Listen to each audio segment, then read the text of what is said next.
Assalamualaikum warahmatullahi wabarakatuh. Salam Nusantara, salam sejahtera untuk kita semuanya. Salam Om Swastiastu, Namo Buddhaya, salam kebajikan, rahayu, saudara-saudaraku sebangsa setanah air yang saya cintai, saya banggakan. Hari ini Ferdinand Huta Hayan sedang diperiksa oleh polisi terkait dengan laporan yang dibuat oleh KNPI atas dugaan atau tuduhan penodaan agama terhadap cuitannya Ferdinand Huta Hayan. Nah, sampai sore hari ini hari Senin ya, tanggal 10 Januari 2022, masih belum ada kabar apakah sudah selesai atau belum, tapi biasanya sih memang agak lama. Mungkin malam nanti baru akan diketahui perkembangannya. Nah, terkait dengan hal ini, Ketua KNPI yang melaporkan Ferdinand, yakni Haris pertama, membuat cuitan yang menurut saya sangat tidak elok.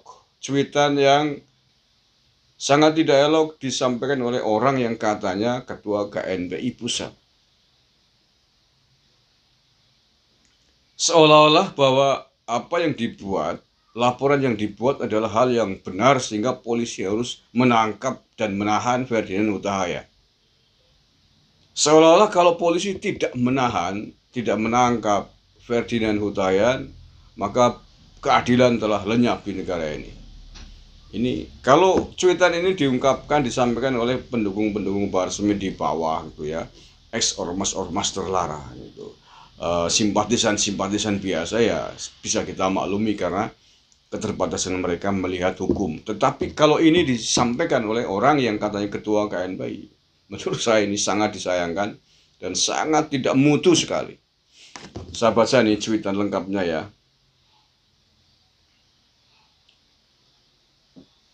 Ini Haris pertama, akunnya KNPI Haris. Jika Ferdinand Huta Hayan dibebaskan dari jerat hukum, apa yang akan kita lakukan demi tegaknya keadilan, bergerak atau diam? Ini kan ancaman, intimidasi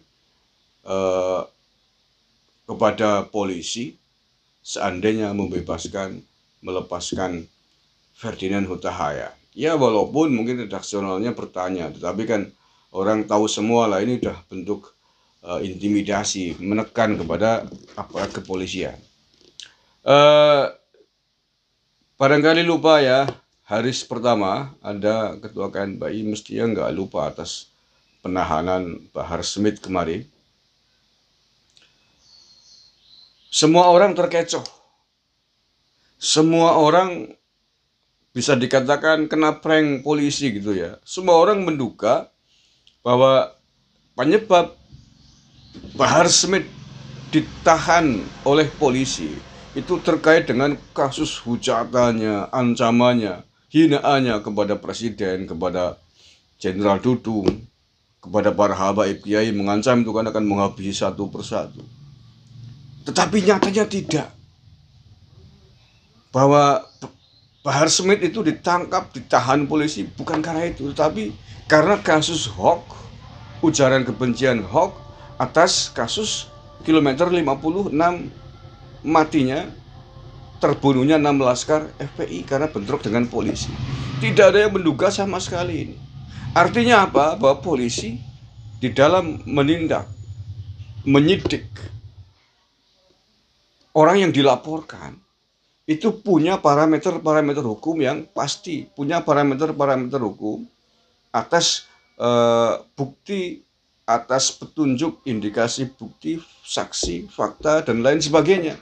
Bukan atas tekanan dari kelompok orang, bukan atas tekanan perintah dari orang-orang tertentu.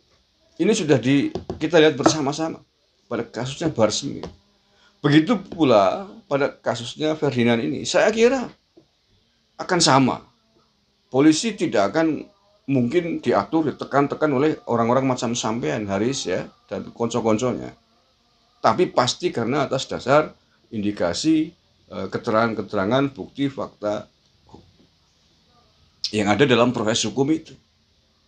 Jadi gak usah lah model menekan, mengintimidasi, mengancam, seolah-olah polisi itu harus tunduk dengan apa yang Anda laporkan. Nggak bener itu.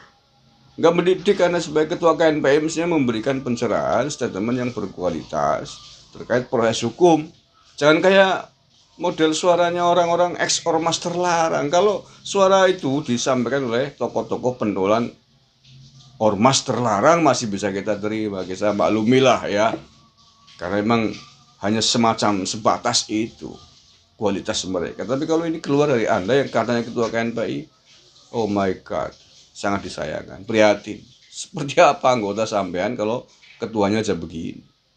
Kualitas menganalisis hukum hanya sebatas itu, sebatas keinginan ego, hasrat Anda.